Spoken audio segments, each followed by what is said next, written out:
minsan nagpapakuha ng 5 babae, pagpipilian niya, yung hindi niya nagustuhan, bibigyan niya ng tip, then maiwan yung napili niya. No? And it did not happen once, it did not happen twice. Marami po. Sa Maidas, minsan sa Shangri-La. Your Honor, unang dumating po yung VIP. Sino po yung VIP? Si Senator Erwin Tulfo, Your Honor. Tapos po, maya-maya dumating din po yung 2 babae. Inakyat po namin doon sa president. Akala ko 3 pinagpipilian, pinakamababa, 5. 2 lang pala. Yung sa akin po, pero maraming beses po yan. Hindi lang po sa Maidas, meron din po sa Shangri-La. 5, 3 po ang dinadala. Teka muna,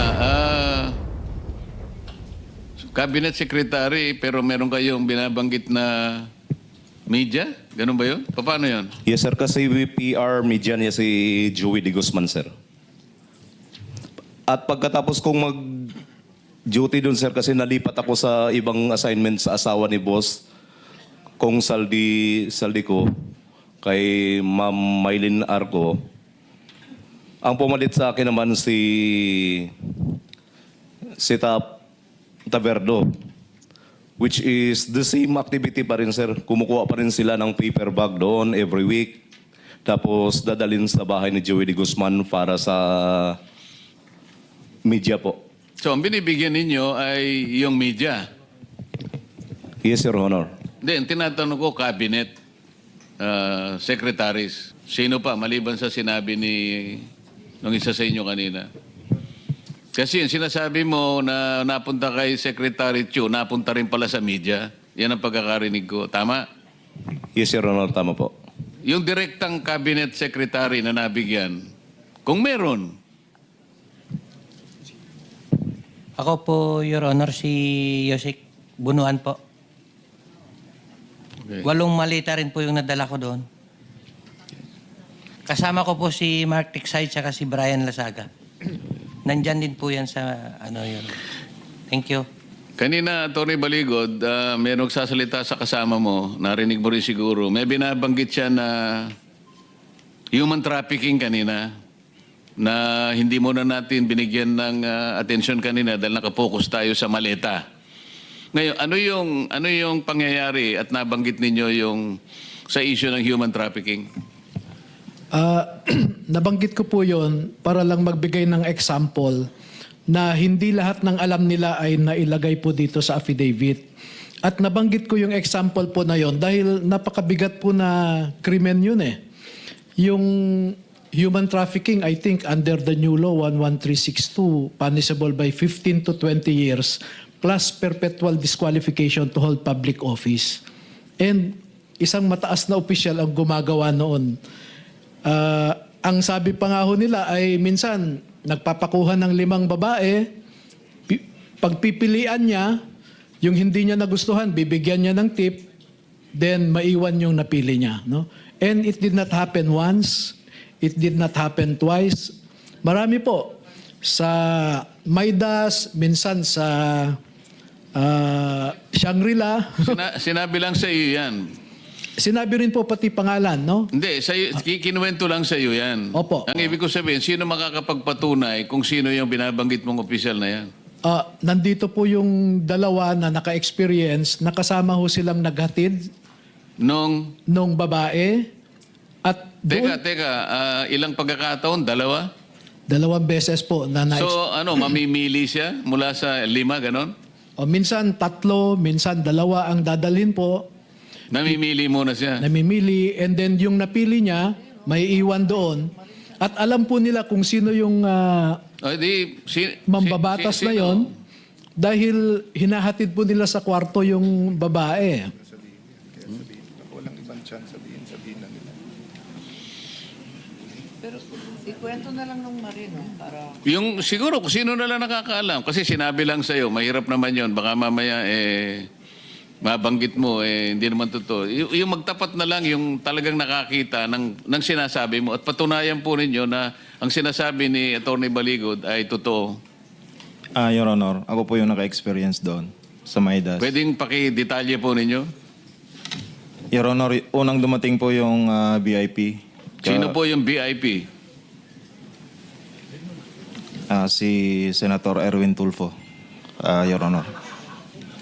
Tapos po, maya-maya dumating din po yung dalawang babae.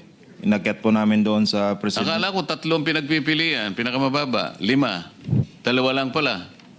Yung sa akin po, pero maraming beses po yan. Hindi lang po sa Maidas, meron din po sa Shangri-La. 5, 3 po ang dinadala. O kulang ang nabalitaan mo. Sabi mo kasi 2 beses lang, Atty. Baligod. Ayon sa kanila, maraming beses. Saan lugar? Yung na-experience ko po sa Shangri-La po at saka sa Maidas po. O sino pa sa inyo? Meron pa sa... Sa akin, Your Honor, as a Team EAC, namomonitor ko rin, Your Honor. Kasi nandyan lang kami sa paligid, saka sa Viber chat namin, na nandyan na, dumating na sa lobby yung babae, i-guide nyo na. Ganun lang po yung experience ko po. Same personality. Same feature. Ganon din yung pangalan ng binanggit ng kasama mo? Kapareho rin? Yes, Your Honor. Okay. Isentret mo na si Soto para magano. Mr. Chairman, the issue kasi here is bakit ayaw ituloy ito. And if ginamit ni Senator Soto at Senator Lacson for false accusation or selective justice, because lumalabas dito magkakampi yung DOJ Ombudsman at witnesses at sila nakakapili kung sino ang state witness at hindi. No? Ang aking balita sa case ni Senator Joel Villanueva, in fact, 4 yung version na lumabas dito, tapos bumaliktad na nga yung 2. So medyo magulo yung mga storya. So I was just really surprised bakit ganun ang reaction. Alam mo, nung nag-umpisa to, hindi nating kalaban ang Malacanang eh. Yung dito sa changing of here. In fact, may mga dialogues through informal channels para sabihin, trabaho tayo, economics, impartial na impeachment, no? Meaning fair sa dalawang side. Pero nagulat kami bakit ganyan reaction at ayaw talaga matuloy ito. So yung pala, may mga personality na nababanggit from the 11 senators and then yung nabanggit ko kanina na may tinatakot na ilan miyembro na babanggitin o hindi. No? So I really hope that you will have your day in court, so to speak, meaning a real interview by the DOJ, by the Office of the Ombudsman. I think, Attorney, the individual affidavits will be important. And I really hope you keep your group together. And siguro mananawagan lang ako sa mga kababayan natin kung kayo'y naniniwala sa grupo. Yun nga, they're existing now by ambag-ambag. I don't know how, but siguro through Attorney Baligod because their daily lives ng kanilang pamilya continues eh.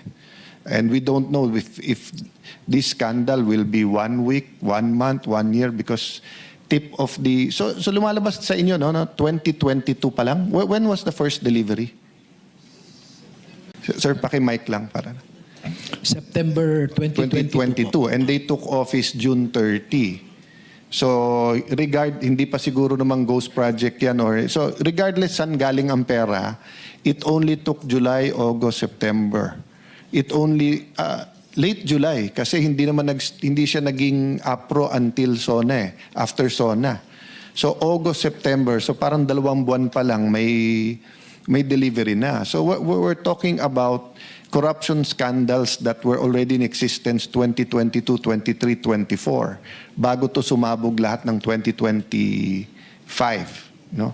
So Mr. Chairman, I hope nga that people will continue to help us point us at the right direction, yung mga tamang witness.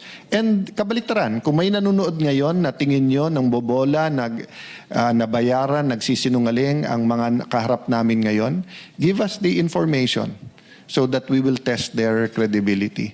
Thank you, Mr. Chairman. From my side, I think we should give them rest. I hope they'll be safe. But I think it's very important we schedule a hearing next. Tingin ko makikipag-unahan yung 11 kung ano mauna yung special session or yung pangalawa nating hearing. No? But I'm serious, Mr. Chairman. I'm willing to give up the Senate presidency for just so that masunod yung konstitusyon. But I'm not willing to give up the truth. Kailangan matuloy itong hearings na to. Thank you, Mr. Chairman. Thank you, Mr. SP. I share your optimism as well as your frustration.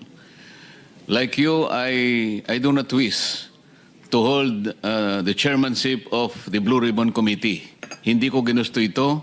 Naibigay lang sa akin noong unang pagkakataon. Kinaya ko, gusto kong gawin din, alang-alang sa bansa. Ngunit tinanggal sa akin. Ngayon ay pinipilit naming buhayin uli para sa ganon ay malaman na ng bayan ang katotohanan. Ngunit dumadaan tayo sa napakaraming pagsubok. Ito nga yung aming pinakikiusap. Sino man ang gustong humawak ng responsibilidad na ito, okay lang po sa amin. Basta't sana magkaroon lamang sila ng kaseryosohan sa pananagutan na gawin natin ito alang-alang sa ating bansa.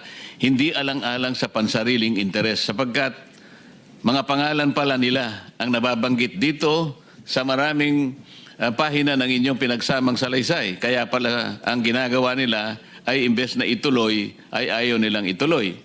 Kaya hindi po natin alam kung ito na yung huli nating pagdinig o maaari pa tayong magkaroon ng pagdinig. Depende po kung may pagtatagumpay nila ang kanilang layunin na talagang takpan na, putulin na, bigyan na ng katapusan ang pagdinig na ito. Ngayon lamang po sa ilalim ng atmosphere na ginagawa natin ngayon, mapapansin ninyo na nandyan po yung pressure na nakabantay sa atin. Ngunit ako po naniniwala, kagaya na sinabi ni SP Alan, hindi po pwedeng takpan ang katotohanan. Wala pong mabuting ibubunga na itong pinakamalaking pandarambong sa kaban ng bayan ay hindi man lang mabibigyan ng kalutasan. Hindi man lang magkakaroon ng ending para mapanagot natin ang tunay na may kasalanan. Hindi po tayo patatawarin ng taong bayan kapag hindi po ito natuloy. Ngayon, kung gusto po nilang ituloy ito sa ilalim ng kanilang pamumuno, nasa sa kanila po yun. Pero sasagutin nila sa taong bayan. Ano po ang gagawin nila? Itutuloy po ba nila? O gagawin din nila yung nangyari nung sila po ang leadership pa ng Senado? Na sa loob ng 10 buwan, wala man lang isang pagdinig ang ginawa nila. Nagbigay pa sila ng katakot-takot na kondisyon para magpatuloy ang pagdinig na ito. Gumawa sila ng partial report at pinapipirma kami. Kahit sino naman po siguro sa inyo ang bibigyan ng assignment ng inyong mga principal o inyong